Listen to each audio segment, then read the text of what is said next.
मंगल भवन या मंगलहारी, द्रवौ सुदशरथ बिहारी। सेवत तो ही सुलभ फलचारी, वरदायनी पुरारी प्यारी। देवी पूजी पद कमल तुम्हारे, सुर नर मुनि सब होहि सुखारे। मोर मनोरथ जानहु नीके, बसहु सदा उरपुर सबहि के। कीन्हेउ प्रगट न कारण तेहि, अस कहि चरण गहे भय देहि। विनय प्रेम बस भई भवानी, खसी माल मूरति मुस्कानी। सादर सिय प्रसादु सिर धरेउ, बोली गौरी हरषु हिय भरेउ। सुनु सिय सत्य आशीष हमारी, पूजिहि मन कामना तुम्हारी। नारद बचन सदा सुचि साचा, सोभरु मिलिहि जाहि मनु राजा। मनु जाहि राजयु मिलिहि सोबरु, सहज सुंदर सावरो। करुणा निधान सुजान शील, सनेहु जानत रावरो। एहि भांति गौरी असीस सुनि सिय सहित हिय हर्षियली। तुलसी भवानी पूजि पुनि पुनि, मुदित मन मंदिर चली। मंगल भवन या मंगलहारी, द्रवौ सुदशरथ बिहारी।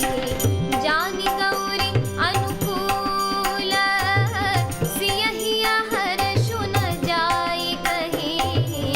मंजुल मंगल मूल, बाम अंग फरकन लगे।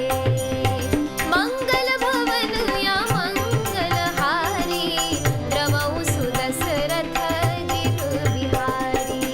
हृदय सराहत सियलो नाई, गुर समीप गवने दो भाई। राम कहा सब कौशिक पाही, सरल सुभाउ छुअत छल नाही। सुमन पाई मुनि पूजा कीन्ही, पुनि शीस दुहु भाई न दीन्ही। सुफल मनोरथ होहु तुम्हारे, राम लखन सुनि भये सुखारे। करि भोजन मुनि वर विज्ञानी, लगे कहन कछु कथा पुरानी।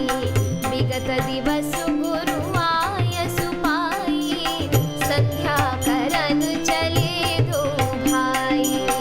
प्राची दिसि शशि उयउ सुहावा, सिय मुख सरिस देखि शोक पावा। बहुरि विचारु कीन्ह मन माही, सिय बदन समहि मकर नाही। मंगल भवन या मंगलहारी, द्रवौ सुदशरथ बिहारी।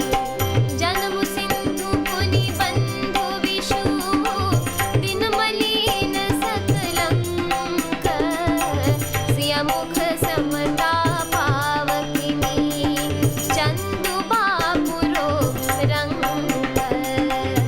मंगल भवन या मंगलहारी, द्रवौ सुदशरथ बिहारी। अर्थात हे भक्तों को मुंह मांगा वर देने वाली, हे त्रिपुर के शत्रु शिव जी की प्रिय पत्नी, आपकी सेवा करने से चारों फल सुलभ हो जाते हैं। हे देवी, आपके चरण कमलों की पूजा करके देवता, मनुष्य और मुनि सभी सुखी हो जाते हैं। मेरे मनोरथ को आप भली भांति जानती हैं, क्योंकि आप सदा सबके हृदय रूपी नगरी में निवास करती हैं। इसी कारण मैंने उसको प्रकट नहीं किया। ऐसा कहकर जानकी जी ने उनके चरण पकड़ लिए। गिरिजा जी सीता जी के विनय और प्रेम के वश में हो गई। उनके गले की माला खिसक पड़ी और मूर्ति मुस्कुराई। सीता जी ने आदर पूर्वक उस प्रसाद माला को सिर पर धारण किया। गौरी जी का हृदय हर्ष से भर आया और वे बोली, हे सीता, हमारी सच्ची आशीष सुनो, तुम्हारी मनोकामना पूरी होगी। नारद जी का वचन सदा पवित्र यानी संशय, भ्रम आदि दोषों से रहित और सत्य है। जिसमें तुम्हारा मन अनुरक्त हो गया है वही वर तुमको मिलेगा। जिसमें तुम्हारा मन अनुरक्त हो गया है वही स्वभाव से ही सुंदर सांवला वर श्री रामचंद्र जी तुमको मिलेगा। वह दया का खजाना और सुजान यानी सर्वज्ञ है, तुम्हारे शील और स्नेह को जानता है। इस प्रकार श्री गौरी जी का आशीर्वाद सुनकर जानकी जी समेत सब सखियां हृदय में हर्षित हुईं। तुलसीदास जी कहते हैं, भवानी जी को बार बार पूज कर सीता जी प्रसन्न मन से राजमहल को लौट चली। गौरी जी को अनुकूल जानकर सीता जी के हृदय को जो हर्ष हुआ वह कहा नहीं जा सकता।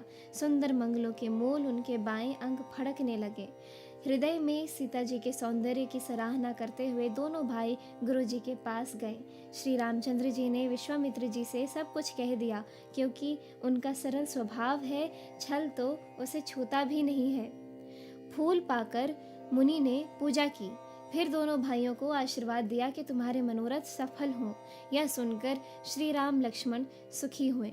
श्रेष्ठ विज्ञानी मुनि विश्वामित्र जी भोजन करके कुछ प्राचीन कथाएं कहने लगे। इतने में दिन बीत गया और गुरु की आज्ञा पाकर दोनों भाई संध्या करने चले। उधर पूर्व दिशा में सुंदर चंद्रमा उदय हुआ। श्री रामचंद्र जी ने उसे सीता के मुख के समान देखकर सुख पाया। फिर मन में विचार किया कि यह चंद्रमा सीता जी के मुख के समान नहीं है। खारे समुद्र में तो इसका जन्म, फिर उसी समुद्र से उत्पन्न होने के कारण विष इसका भाई। दिन में यह मलिन यानी शोभाहीन निस्तेज रहता है और कलंकी काले दाग से युक्त है। बेचारा गरीब चंद्रमा सीता जी के मुख की बराबरी कैसे पा सकता है। इस एपिसोड में इतना ही। आगे की कथा सुनने के लिए कृपया मेरे YouTube चैनल से जुड़े रहें। धन्यवाद।